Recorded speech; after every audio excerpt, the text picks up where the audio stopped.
Good evening, friends. Welcome to this session. We've got a lot of news, to uh, begin with. There is a breaking news, and that's about an accident in Pakistan. And let me also tell you that Suresh Kochattil will be joining us in a few moments. So till that time, we'll just take the latest breaking news. Now, Pakistan blames India for suspected suicide attack on a school bus. Now, three children and two adults were killed in an attack on bus en route to Army Public School in Balochistan province. Now, Pakistan has blamed India for a suspected suicide attack on a school bus in its southern province of Balochistan on Wednesday morning that killed three children. The bus was going to the Army Public School in the city of Khuzdar. According to local officials, an attacker drove a vehicle into the bus and then detonated explosives. Officials said five people, three children, the bus driver, and a security guard were killed and dozens more children were critically injured. Police said the initial investigation indicated that it was a suicide bombing. The children killed were named as 12-year-old Hifza uh, Kausar, 16-year-old Isha Salim, and 12-year-old Sania Sumru. No militant group immediately claimed responsibility for the attack. However, the media wing of Pakistan's military swiftly issued a statement alleging that its neighbor and rival India had planned and orchestrated the attack. Indian terror proxies are being employed as a state tool by India to foment terrorism in Pakistan against soft targets such as innocent children and civilians, the military statement said. India's foreign ministry denied what is called a baseless allegation regarding Indian involvement in unrest in Pakistan. The accusation comes at a highly volatile moment in India Pakistan relationship. Earlier this month, the two nuclear armed countries came closest they had been to war in decades as they launched drones and missiles into each other's territory after the Pahalgam terrorist attack.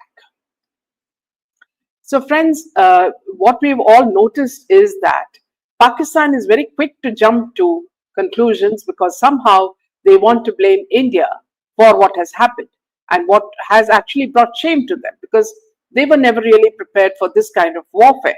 And somehow to pull them down, this is the latest, excuse. And this is the kind of, without checking any facts, this is the kind of accusations they make. Welcome, Leela. Always nice to see you. Yeah. Now, moving on to another piece of news. Now, apparently, Congress, let me just go on to the image. Yes. Now, Congress leaders Sonia Gandhi and Rahul Gandhi find themselves embroiled in a legal turmoil as the Enforcement Directorate informed the Delhi court that a prima facie case of money laundering has been established against them in connection with the National Herald matter. The court proceedings, which continue to unfold, will determine the trajectory of this case and its potential ramifications. Whether this development leads to significant legal consequences remains to be seen as judicial deliberations progress. So, as I always believe that one thing leads to the other, and things are certainly progressing in the National Herald case, and these people need to be, booked for this. And not only this, all the other scams also that they are involved in. Now, the Enforcement Directorate on Wednesday told a Delhi court that a prima facie case of money laundering was made out against Congress leaders Sonia Gandhi and Rahul Gandhi and others in the National Herald matter. The ED made submissions before a special judge Vishal Gon during the opening submissions on whether to take cognizance of the matter. The judge, meanwhile, directed the ED to supply a copy of its charge sheet in the matter to BJP leader Subramaniam Swamy, based on whose private complaint the ED lodged the present case. The arguments in the matter are currently underway. The ED, which filed its charge sheet, recently began its probe in 2021 after a magistrate court took cognizance of a private complaint filed by Swamy on June 26, 2014. Now, there seems to be a sudden development which has actually made people quite, taken aback. So, this is the next piece of news that I'm actually giving you.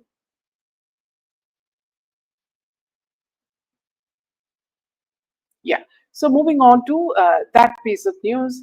So let me just go on to that. It is with regards to Bangladesh.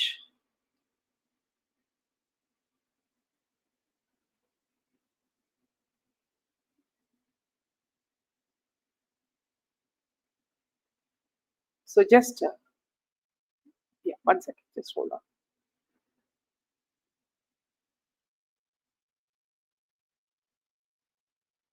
So let me just go to that piece of news, which is very important for us because of the kind of you know news that we are getting from Bangladesh. So let me just move on to that. So something massive is happening on the Myanmar-Bangladesh border. Now, US Air Force officers have set up base in Dhaka. UNIS government is also up to something. Now, in a major development amid the escalating tensions between India and Pakistan, a team of United States Air Force (USAF) officials arrived in Dhaka, the capital of Bangladesh. Now, this has raised, raised a lot of, surprise because people really do not know what these people are up to. Now, in a major development amid the escalating tensions between India and Pakistan, a team of United States Air Force USAF officials arrived in Dhaka, the capital of Bangladesh. The purpose of their visit is to inspect arrangements prior to the arrival of heavy cargo aircraft, according to the reports. The four-member team landed at Dhaka's Shah Jalal International Airport on May 8th via Qatar Airways. It is being claimed that these officials are linked with the Defense Intelligence Agency, which is the DIA. The large cargo aircraft arrived in Dhaka and is reportedly intended to transport materials into Myanmar via a Bangladesh border. There are suspicions that the cargo may contain dangerous weapons. Recent reports also surfaced alleging that the US has been sending military aid to rebel groups in Myanmar through Bangladesh border. Now, the AF members who have arrived in Dhaka include Tara Lynn Alexandria Strider, Logistics Director, David Thomas, and who is the Product Sales Manager, and Michael Cody, who's the Senior Directorate of Logistics and Fleet Management. Now, these people they're all staying at the Western Hotel in the Gulshan area of Dhaka. Now, Bangladesh's security services sources have informed that these officers who arrived in Dhaka is connected to the AI Udaid Air Base. It's important to note that this air base is located about 65 kilometers from Doha, and Al Udaid Air Base is also known as Abu Nakla Airport. It hosts various military assets and coalition forces. It serves as headquarters and logistic base for American operations in Iraq. The base features the longest runway. Now, it's very strange, but Bangladeshi Army Chief General Waker Zaman went on a two-day visit to Qatar on May 3rd. He was accompanied by Brigadier General Ghulam Mohidin Ahmed, who is the director of the Ordnance Organization Directorate. They both traveled via Qatar Airways flight. The arrival of this heavy cargo in Bangladesh has sparked various discussions. Sources from Bangladesh's security services have reported that the four USAFE officers will remain in Dhaka until a cargo aircraft carrying large containers arrives at this airport. These containers may contain lethal weapons which could be transported by road to the Bangladesh-Myanmar border. If these are indeed advanced weapons, significant changes would emerge in Myanmar's ongoing civil war in the near future. So this is something that has, made people, wake up. So let me just add Suresh. Suresh has just come. Welcome, Suresh. Thank you for adding me on. Yeah. Yes. Thank you. Despite I know the weather Sorry, there. it's been a tiring day for me, so if I look haggard, apologies for that. No, not And at all. Not at yeah, all. Yeah. the idea is that why this is happening. I was listening to your conversation, and in fact, I had done a couple of shows in some channels here in Hyderabad, and the main reason that's being seen right now is that US is trying to grab power in Myanmar, either with a regime that is comfortable with them, or overthrow the present regime and bring in a new civilian administration. Remember, Aung San Suu Kyi was there, but she was pushed out, and the Myanmar junta took over. Two things that can happen. Now, the US, why is the US doing it? That's a very good question. They are doing it because they want to prevent a direct access for China into the South China Seas and the other part of it. And they don't want China to enter the Indian Ocean through Myanmar. Remember, China is trying to enter through Pakistan with the Shabar port and other things, other side. Well, the same thing happened this side also in terms of Godwar port. What we know, we are doing it. And now, with China trying to enter through Myanmar, they can bring in their stuff without going all around and circumventing almost thousands of kilometers. Now, why would the US do it? It's very obvious that they don't want China in the Indian Ocean region. And India also has a very strategic thing because the Andaman Islands are pretty close to Myanmar. In fact, they're closer to Myanmar than they are to the Indian mainland. And if that is the case, because over the past few years, we have been seeing that the number of actors involved in Myanmar has gone up. India has a role in it. We know that there was a meeting held in an Indian state with the Indian chief minister with certain insurgent groups from the northern part of Myanmar. Now, whether that was officially sanctioned by the Indian government or not, we never know.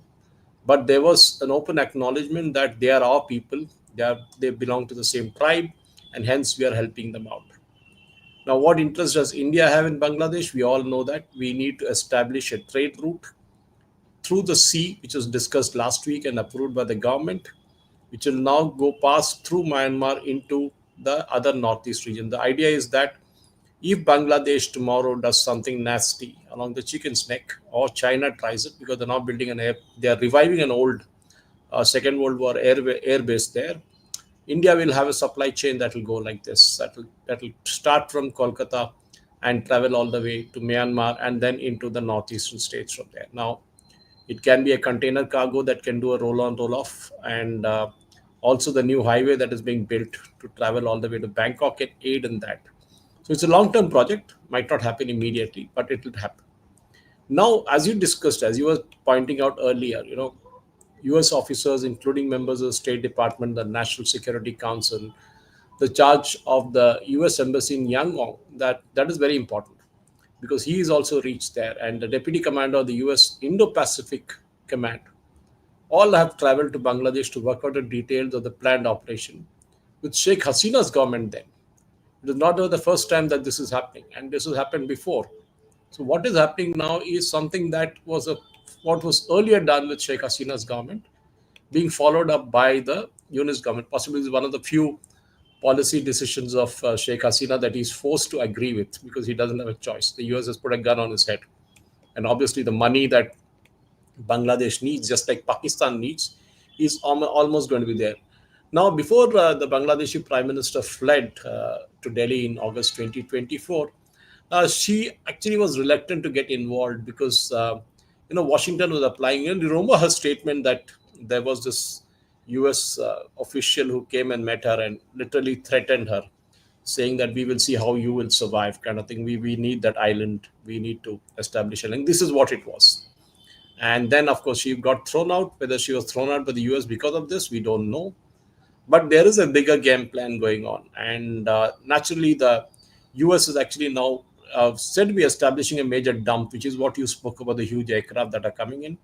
Because Bangladesh doesn't need that kind of arms and armaments.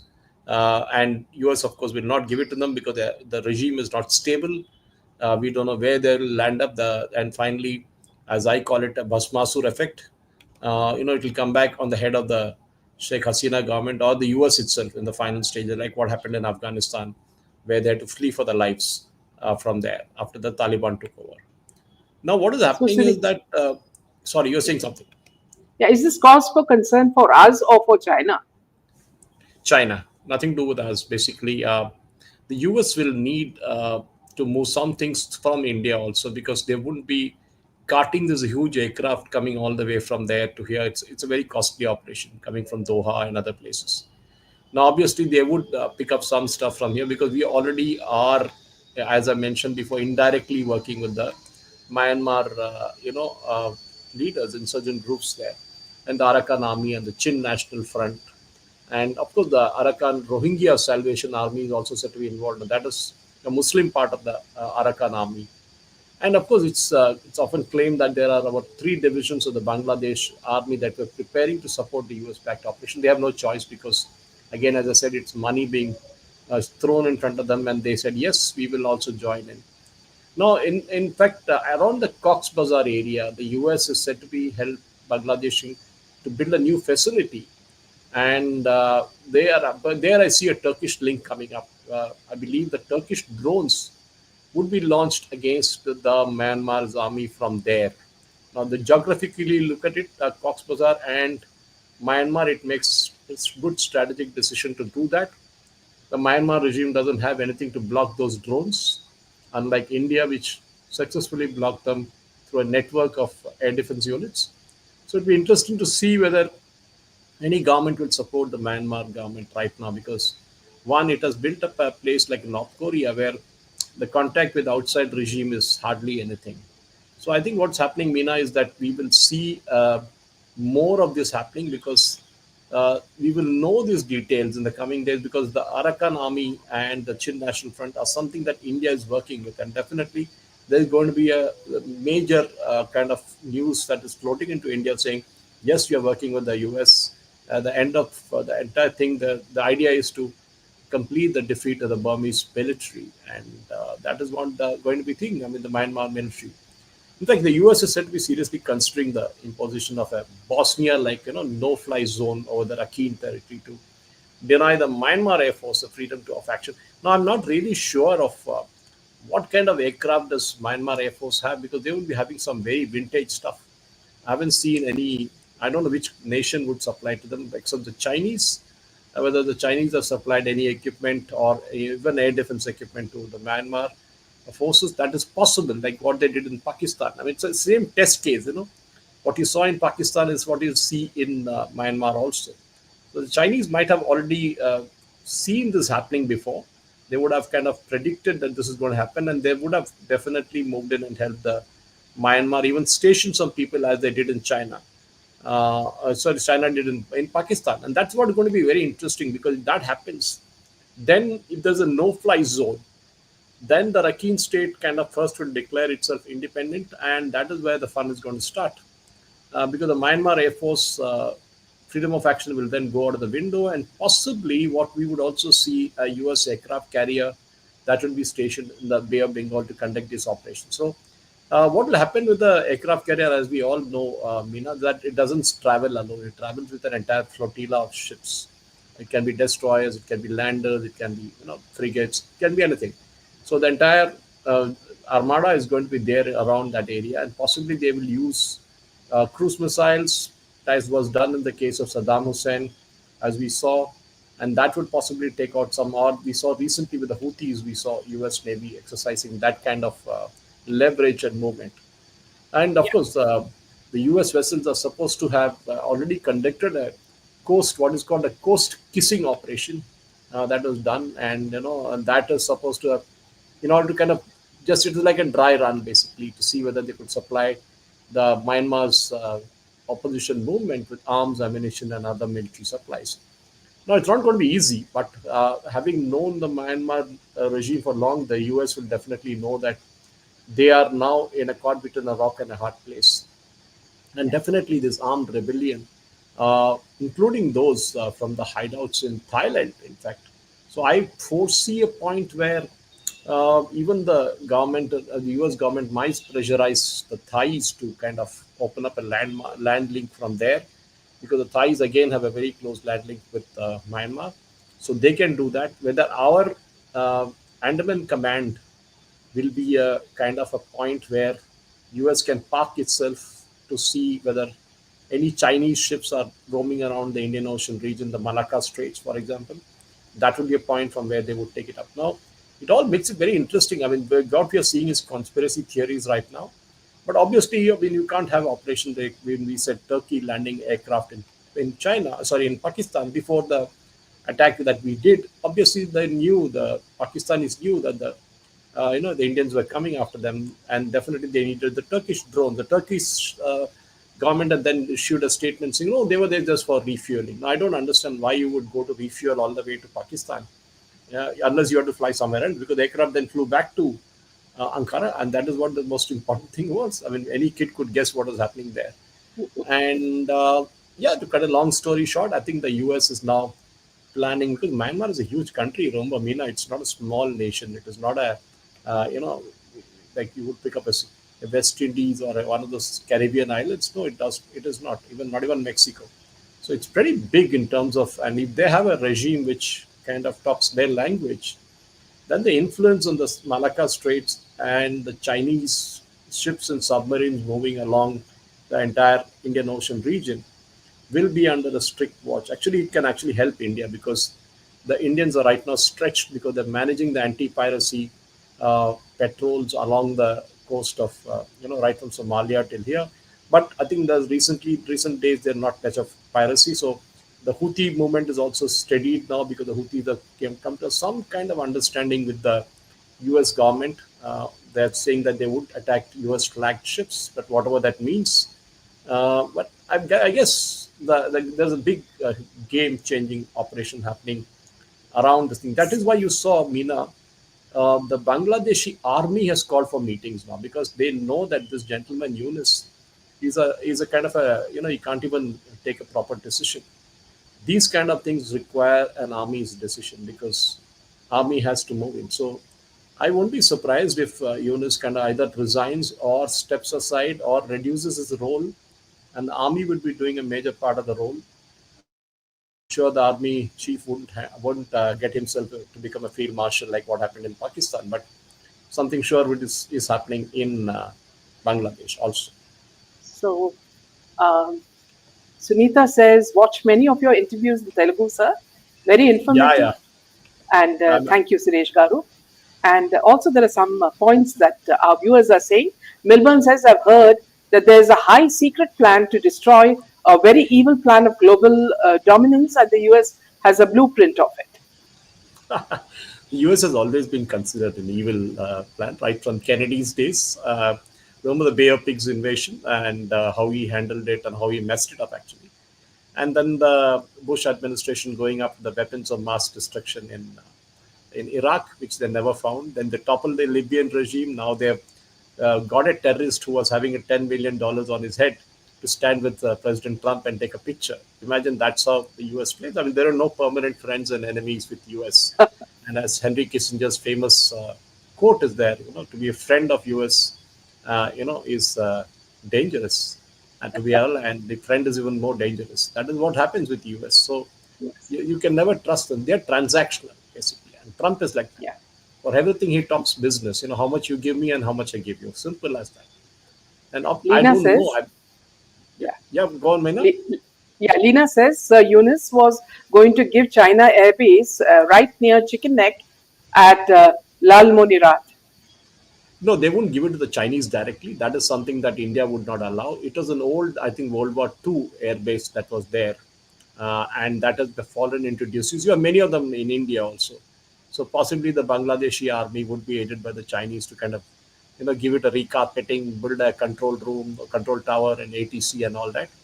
And they would use that definitely. I mean, this is a game of chess we are playing with the Chinese. Remember, we need to also play that game very well. We have done that in Arunachal excellently by building a road network, which Mr. A.K. Antony famously said we couldn't build because the Chinese will get angry. And that is something we need to play with the Chinese, because now what is happening is they are boxed in from 3 or 4 sides. And remember one thing, Meena, China has never fought a war in the recent past. They had one skirmish with the Russians long ago, but they never fought an actual war. Now, one good thing about the Indo-Pakistan conflict was that we were able to test out a number of our scenarios. We were able to test out our offensive and defensive weapons both, and they all worked. Because no matter how many trials you hold, it is finally comes down to time to bite the bullet, and that is what our arms did. And I think if you look at the geopolitical situation around the Indian subcontinent, it is evolving. I have a solid doubt about Nepal now, because we saw what happened. They wanted to bring back the monarchy again, The regime there said, no, we will arrest the king if he arrives here. We will put the rest of them in jail.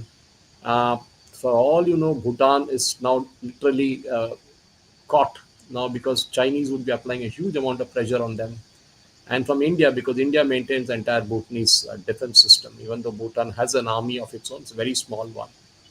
So if you look at that and Bangladesh, of all the things, and US knows for sure. I mean, Meena, let's be practical about it. For all the drama that Trump does, US knows that there's one stable nation in the entire Indian subcontinent. It is India.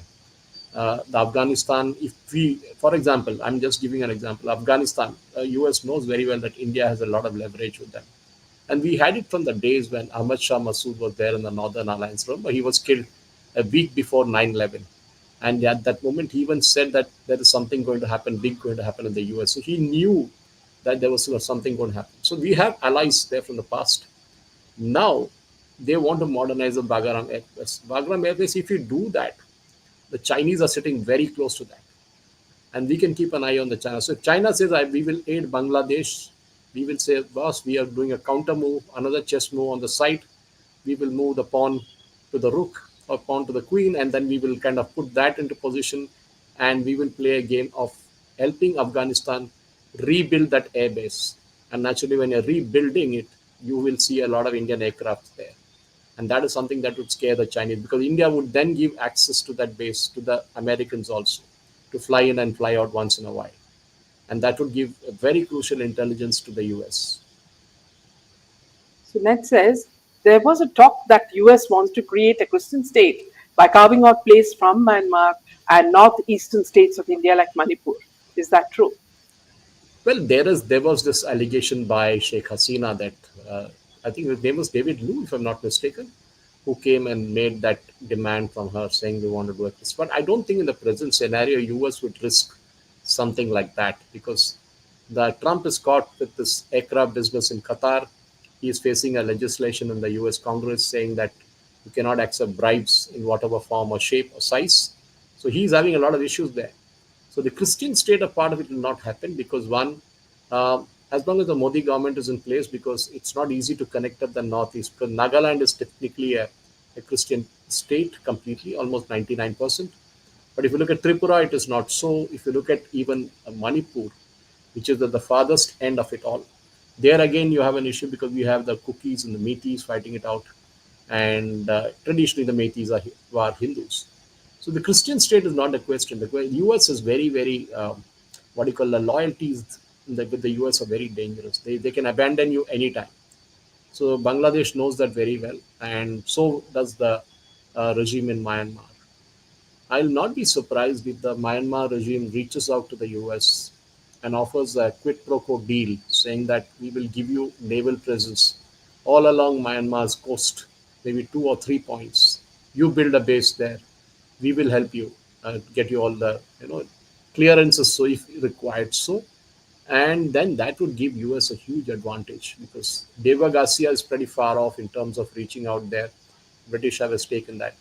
But I mean, Maldives is not really there. Seychelles is not really stable. So it would be, those are all atolls where you cannot build huge stuff. But definitely, if Myanmar army offers them 3 or 4 points within their geography and maybe even an airbase, why not? That would give US a huge leg up. And I think the regime there will then buy a peace with them on that front. Yeah. And Milburn says, is Xi's leadership in turmoil with top guys working to remove him? Well, in China, you never know what's happening. And Mao was there, nobody knew that he would go, but he went a different way. But in China, it's very clear that element of continuity is all there. It doesn't matter who sits in the chair. His name is Zio or something else. They have an element of continuity, which is what you don't see in a democratic country. In India, for example, okay, you don't. If the regime changes tomorrow, God forbid, and somebody like Rahul Gandhi comes and he would do exactly opposite of what Modi ji did. The regime change brings in that element. So in China, it doesn't happen because let us understand one thing: the Chinese Communist Party is ruling the entire country. I mean, somebody asked me today in one of the debates, why is it that China progressed so far? I said, you don't have to get environmental clearance. You don't have a Supreme Court there who will interfere in everything that you do. There, one order from the top and it goes down the line. What the Chinese have is purges. They have this regular purges where anybody who's seen as a threat just disappears from the scene, be it in the business, as we saw with Alibaba as a company, and also with the founders of the company disappearing, Jack Ma going somewhere. The same thing happens in the military in China. Suddenly, you see them being bandied as a spy, bandied as corrupt, and then you see them being shot. In North Korea, he throws them to the alligators, and here they get shot. That is the only difference between China and North Korea. And of course, the another loose cannon is North Korea. But Trump has some wonderful relationship with all these characters. If he's able to bring a Syrian terrorist to shake hands and kind of call him the biggest next leader of Syria and announce him and appoint him and kind of crown him, then he can do the same thing with what North Korea can do, and maybe he build bridges there also. The only question I have, Meena, is US stretching itself? Because right now we know that there are no major wars being fought on the US side of it. That the Russians and Ukrainians are fighting it out with no end result. The Gazans are getting bombed like crazy by Israel. Again, there's no end to it. And Trump is very clear that he wants to end a couple of wars so that at least he can get a Nobel Prize before he demits office. But it didn't work out with the case of India, because first day he claimed he did that. Second day he watered it down. Third day we didn't even hear from him at all. So that is what it is. At the end of the day, these people all need a few medals pinned on their dress, and they look pretty good of it. And with Itzhak Rabin and kind of can sign an agreement with Yasser Arafat, and was it Bill Clinton? Yeah, it was Bill Clinton in that photograph, all getting Nobel Prize. So why not me? He tried that with India. He tried that with Putin, having a 2 hour call with him, but nothing seems to be happening on that side. So if the world is in a turmoil, but good thing about Americans is Americans have never fought a war on the soil. You remember, Meena? Never. They'll always fight a war on somebody else's soil. Be from Vietnam to Somalia to Afghanistan to Iraq to Libya, you name it. They've been attacked only twice. Technically, not a war. They've been attacked once during the Pearl Harbor by the Japanese, and we know what the Americans did. They went and dropped a couple of nuclear bombs on Japan.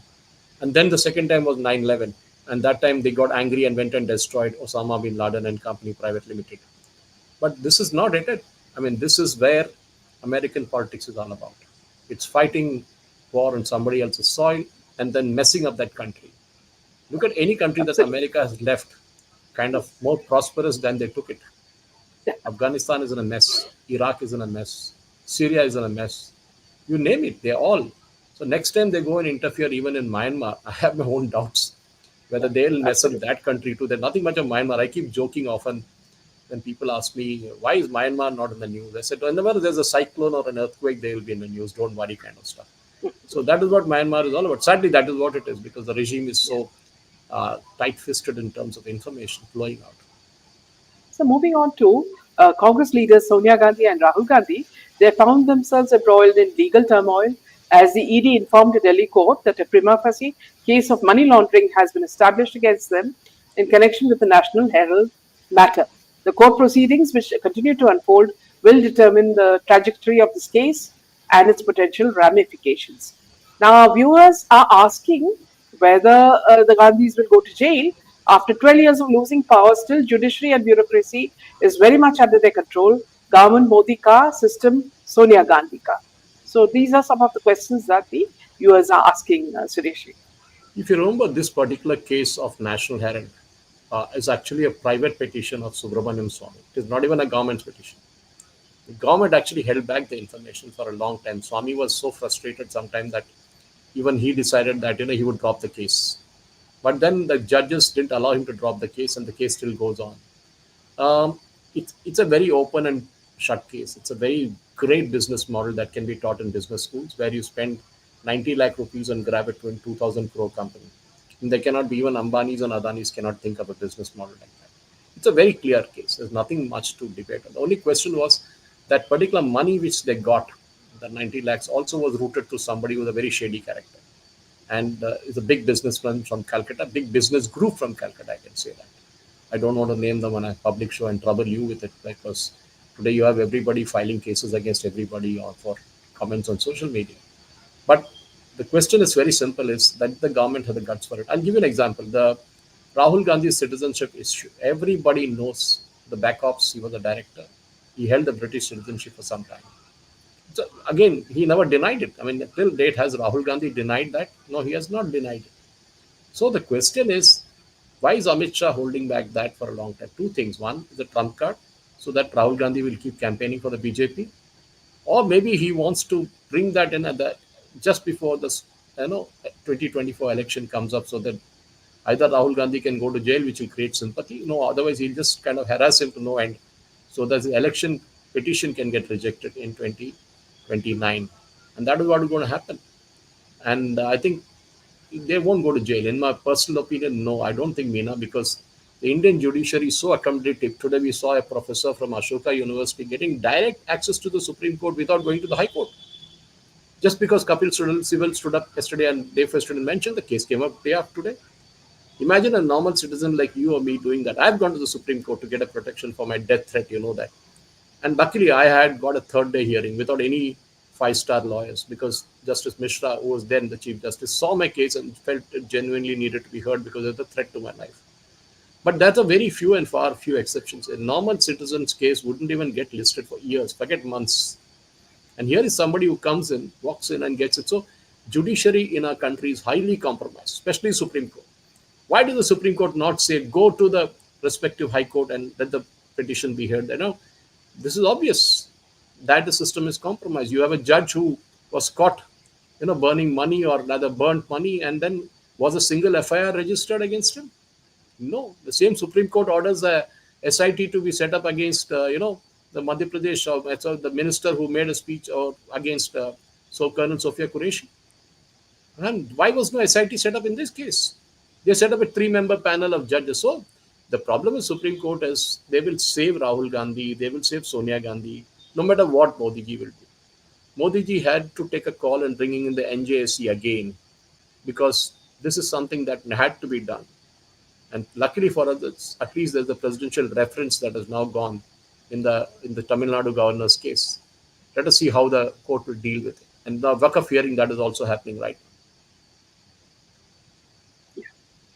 So, with regards to the Joti Malotra case, now revelations surrounding the Pakistani spy Joti Malotra has set off a chain reaction, exposing a web of covert operatives masquerading under various identities.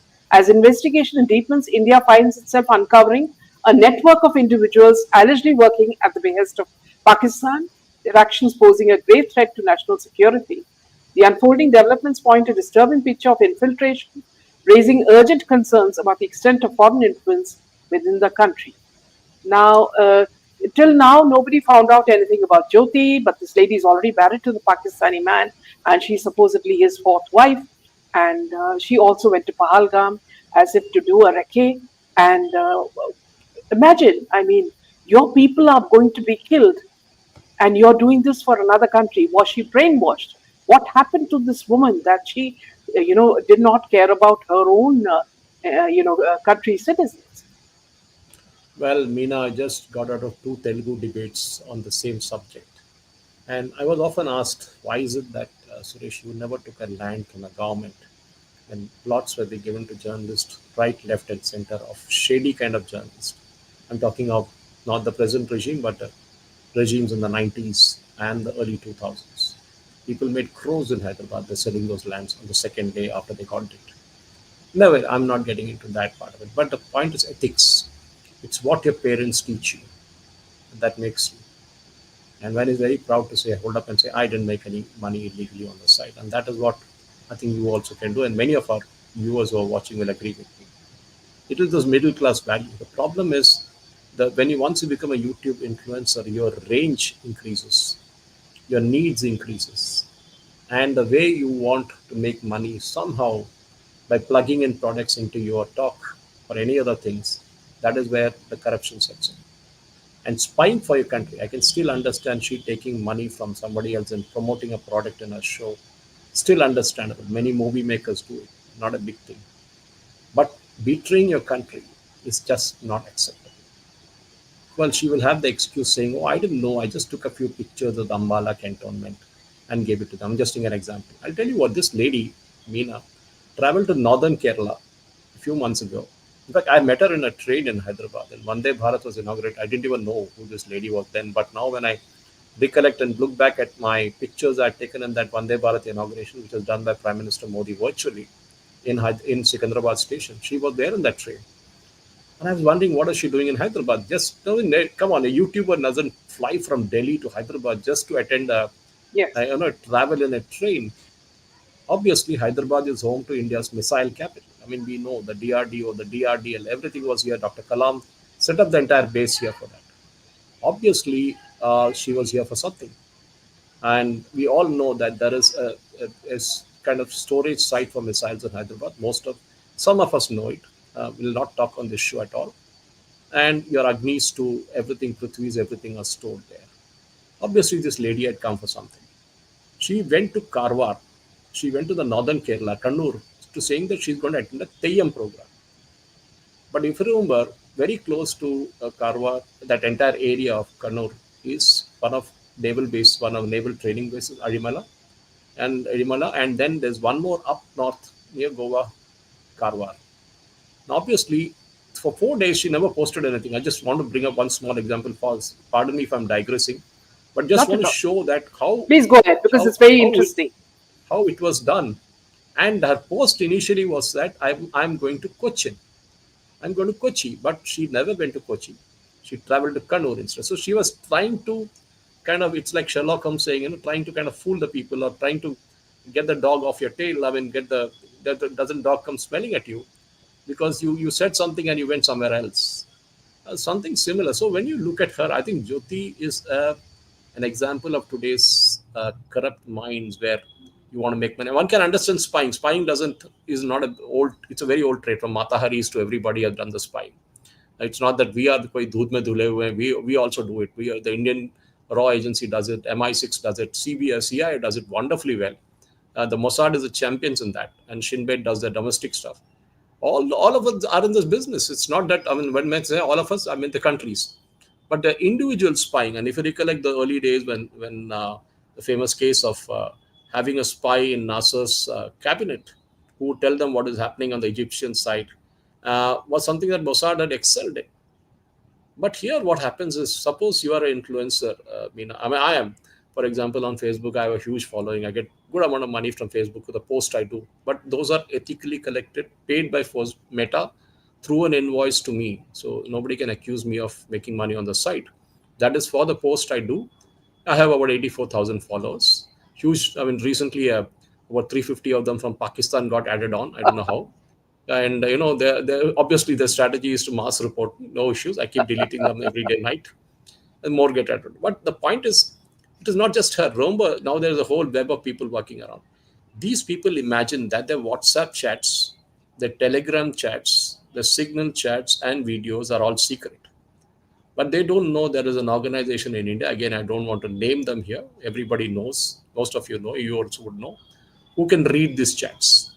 At least they can read WhatsApp very easily. Telegram is a bit tough because they're still not cooperating with the government. Signal is even tougher. But that is not the point. The point is these people think that they can get away with it. No, you cannot. One day you will be caught. Well, this is not a Samba spy case where the Indian entire brigade of an Indian army was kind of literally finished off. The careers were taken away because nobody trusts what that was a real spying case. But the Pakistanis did that act. In this case, remember the person who was declared person and data and asked to leave in 24 hours? He was her handler. And that is why he was asked to leave. Because something happened there. There's some chat or something, some video would have been there. But it's very easy. I stay very close to the Secunderabad cantonment, which is one of the largest cantonments in India. But it's Secunderabad part of it is at least a training base. You cannot take a picture in the cantonment. It's very clear everywhere there are boards. You cannot fly a drone in that area. But I still see people doing it. Okay, but then that is how they are. I mean, for Indians, if you tell them you don't do it, they will do it. It's like a small Yeah. child. Yeah. If you tell them something is not to be done, they will say, "I know, I will." Then I will do it. That is the problem. So these people kind of use their influence because they know that it is not the money they make on the Insta or other places, Meena. It is those are just hooks to get more people into the ring. And that is where it is. And remember, this recruitment has to be done very, very classified. You don't go and outright advertise for spies. It doesn't work that way. I mean, we are not talking of the spy books that we read, the spy who came from the cold and other books. No, it doesn't work that way. So I guess this is what the problem is. The problem is with our system of ethics, which we don't have, and people like Jyoti are examples of it. I mean, I'll tell you what. 6 months from now, everybody will forget about this. Mark my words. If you ask people 6 months from now, Jyoti, they'll say, "Who Jyoti?" Because we Indians have a tremendously short public memory. No, we forget everything in a jiffy. And Pahalgam, after some time, you ask how many died, they will not know whether it's 20 or 24 or 22 or 26. They will not know. I don't blame them. Because for us, we are the kind who will sit in a drawing room, watch an IPL T20 and tell Mahendra Singh Dhoni how to bat. That is the problem with us, We are Absolutely. experts in that. Absolutely. Very well said, Suresh. And I know that you are in a hurry, so we'll end with this. Thank you so much for joining Thank us. you. Good And I'm night. sorry for the short delay. I was driving. Not at I've been to all. something like 5 studios today, but the traffic in Hyderabad is terrible That because of the explains heavy rain out here. how interesting your talks are. So that Thank is you one very of the much. reasons. Those who can Thank understand you. Malayalam and Hindi can or Telugu can go and watch the stocks. Okay. Thank you very much. Good night. Jai Good Hind night. and Jai Shri Jai Ram. Hind. Jai Hind.